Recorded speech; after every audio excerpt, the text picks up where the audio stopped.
Some people have many lifelines, but Jason had just one while growing up. Imagine losing the only fuel to your passion at a tender age and everything comes falling apart. However, he weathered the storm and had an incredible golf career. During his booming career, the 2015 PGA Championship winner was the best golfer on the planet. Jason had 17 professional wins, including 13 PGA Tour wins, 3 European Tours, and 1 Korn Ferry Tour win. But since then, the Australian pro golfer who should be at the prime of his career has had no victories as a result of his 4-year nightmare. When will his nightmare end? What could have caused his downfall?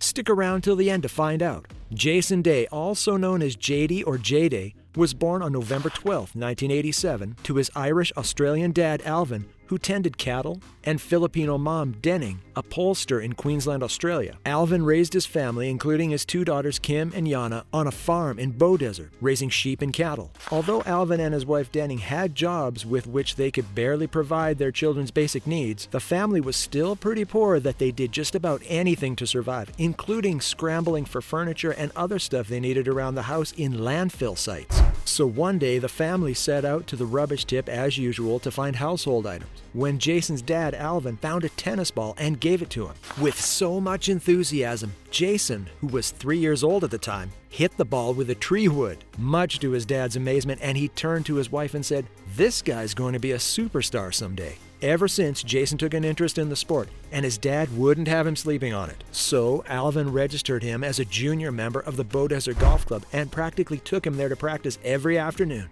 Jay would practice every day at the country club after school until dawn. Despite the pressure from his dad to get better at the game, coupled with always going to training sessions, Jason seemed to cope well with all of it. A couple of years later, the Days moved to Rockhampton, where Jason began recording wins in tournaments hosted in nearby districts.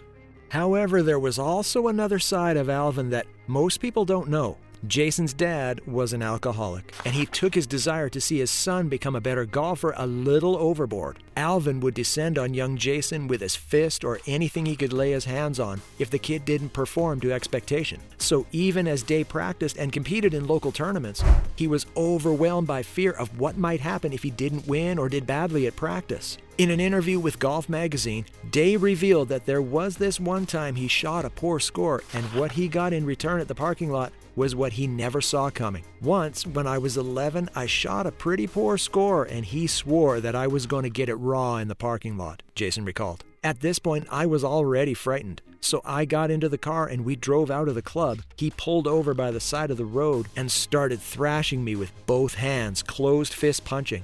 I had bruises all over, but it is what it is," said Day. It's an awful situation that the Australian pro golfer doesn't like to recall because somehow it reminds him of the ugly side of his dad.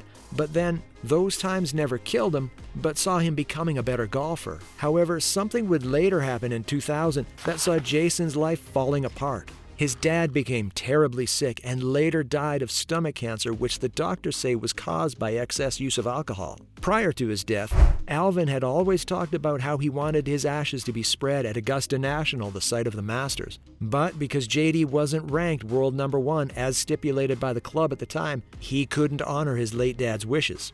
Due to Alvin's death, Jason's connection to golf got cut, and he was so lost that he took to drinking, smoking, and on numerous occasions got into unnecessary fights.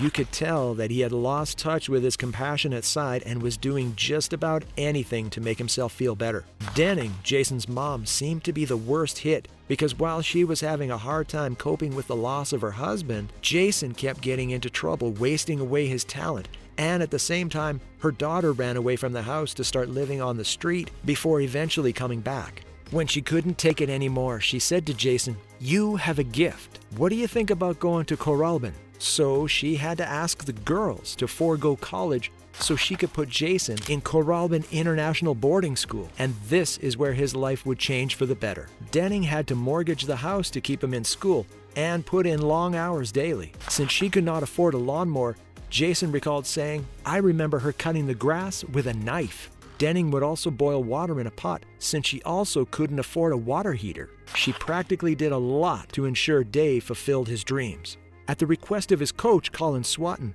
Jay would later proceed to Hills International College, where they had a golf academy. Here, Jason stumbled on a book about Tiger Woods and immediately borrowed it from his roommate. This book would later inspire him to improve his golf technique as he practiced daily, morning, noon, and night. Day used the book's report of Tiger's scores as his standard for improvement, and the strategy paid off, as he would later amass over $40 million in earnings both on and off the course.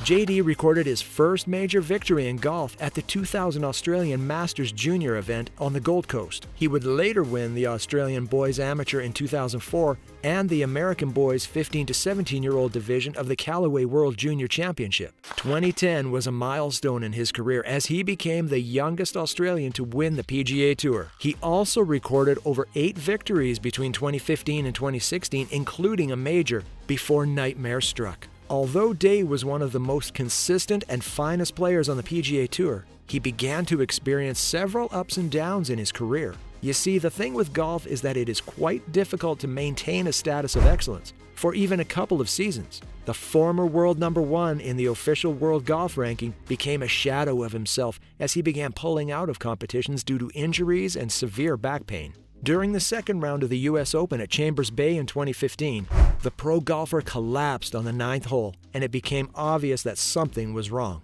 Medics were quick to attend to Jason while he stayed on the ground for a couple of minutes. Jason finished the hole and completed his second round before receiving further medical attention. As Jason Sobel of ESPN rightly noted, Jason Day has been dealing with dizziness in recent tournaments. Even JD confirmed it when he said, "I felt nauseous all day." Bud Martin, his agent, would later confirm that Jason suffered from benign positional vertigo and was treated by Dr. Charles Soulier and Dr. Robert Stoker. Late in 2016, Jason's mom, Denning, was diagnosed with stage 4 non-small cell lung cancer and was given a year to live by her Australian doctors. Jason had to fly his mom to the U.S. for surgery in 2017, where she received a better prognosis. In order to focus on his mom's health, he pulled out from the WGC match play. "It was hard to focus on golf when my mom's health was in jeopardy," Jason said at the time. "My mom told me to go ahead with the game and play, but I just couldn't do that." And when the golf community thought his trial days were over, Jay would later be troubled by a recurring back problem, which saw him pull out from the Arnold Palmer Invitational in 2020. Jason developed a reputation for withdrawing from tournaments due to recurring injuries, so this didn't come as much of a surprise. The former world number 1 had shot a 2 over 74 in the first round at Bay Hill and was playing the 5th hole when he suddenly decided to return to the clubhouse. Jason said, "I had an epidural, and the doctors had to put me under for about 12 minutes. His injuries kept tormenting him to the extent that he even considered retirement. However, he soon encountered a small side of his spark as he entered the final rounds at the Farmers Insurance Open in 2022. Jason later confessed that he was taking things one day at a time, and obviously, things began to look a bit better till another tragedy struck in March of 2022. For the 3rd time in 4 years, Jason again pulled out from the Arnold Palmer Invitational, though this time it wasn't because of injury. His mom, Denning, passed away after a lengthy battle with lung cancer. "Last night, my mom peacefully left us," Day posted on Instagram. "She fought so hard, and I'll forever be indebted to her," he concluded. Day returned to golf at the Players' Championship, where he stated, "Priorities change, and to be honest, I'm still trying to find that balance with going through it with my mom and playing the game with a clear mind." Day's nightmares are a reminder that behind every pro golfer is a real life, complete with triumphs and losses. Whether ranked number 1, where JD once presided, or number 164, where he currently sits, no player is shielded from unforeseen circumstances that impact families everywhere. Jason has discovered some of his old tricks that have improved his swing strategy, so we do hope his nightmares are over. We'll see you in the next one.